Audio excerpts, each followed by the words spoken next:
ಕನ್ನಡದ ಬುದ್ಧಿವಂತ ನಮ್ಮ ರಾಖಿ ಭಯ್ಯ ಅವರ ಟಾನಿಕ್ ಸಿನಿಮಾ ಈ ಸೋಷಿಯಲ್ ಮೀಡಿಯಾಗಳಲ್ಲಿ ಸಿಕ್ಕಾಪಟ್ಟೆ ಸೌಂಡ್ ಮಾಡ್ತಿದೆ. ಆದ್ರೆ ಆಫ್ಲೈನ್ ನಲ್ಲಿ ಈ ಸಿನಿಮಾದ ಬಗ್ಗೆ ಯಾರೂ ಮಾತನಾಡ್ತಿಲ್ಲ, ಯಾರೂ ಮೂಸ್ ನೋಡ್ತಿಲ್ಲ.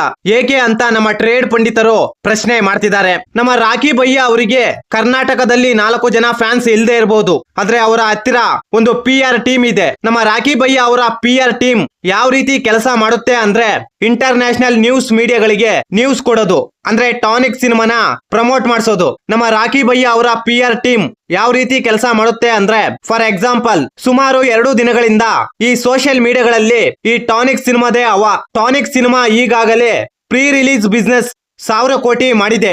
ತೆಲುಗಿನ ಫೇಮಸ್ ಪ್ರೊಡ್ಯೂಸರ್ ಕಮ್ ಡಿಸ್ಟ್ರಿಬ್ಯೂಟರ್ ದಿಲ್ ರಾಜು ಅವರು 120 ಕೋಟಿಗೆ ಟಾನಿಕ್ ಸಿನಿಮಾನ ಪರ್ಚೇಸ್ ಮಾಡಿದ್ದಾರೆ. ಆನ್ಲೈನ್ ನಲ್ಲಿ ಫೇಕ್ ನ್ಯೂಸ್ ಸ್ಪ್ರೆಡ್ ಮಾಡ್ತಿದ್ದಾರೆ. ಯಾಕೆ ಸ್ಪ್ರೆಡ್ ಮಾಡ್ತಿದ್ದಾರೆ ಅಂದ್ರೆ ಈ ಸಿನಿಮಾದ ಮೇಲೆ ಹೈಪ್ ಬರ್ಸೋಕೆ. ಯಾಕಂದ್ರೆ ಈಗಾಗಲೇ ಟಾನಿಕ್ ಸಿನಿಮಾದ ಮೇಲೆ ನೆಗೆಟಿವಿಟಿ ಜಾಸ್ತಿ ಇದೆ. ಅದನ್ನು ಹೋಗಲಾಡಿಸಬೇಕು ಅಂದ್ರೆ ಇಂತ ಡಬಲ್ ಗೇಮ್ಗಳು ಆಡ್ಲೇಬೇಕು. ನಿಜ ಹೇಳ್ಬೇಕಂದ್ರೆ ಇದೆಲ್ಲ ಫೇಕ್ ಅಂತ ನಮ್ಮ ಟ್ರೇಡ್ ಪಂಡಿತರು ಹೇಳ್ತಿದ್ದಾರೆ. ಕೇವಲ 30 ದಿನದಲ್ಲಿ ಒಂದು ಇಂಡಿಯನ್ ಸಿನಿಮಾನ ಇಂಟರ್ನ್ಯಾಷನಲ್ ಲೆವೆಲ್ಗೆ, ಅದು ಇಂಗ್ಲಿಷ್ ನಲ್ಲಿ ಪ್ರಮೋಟ್ ಮಾಡಬೇಕು ಅಂದ್ರೆ ಇಂಪಾಸಿಬಲ್.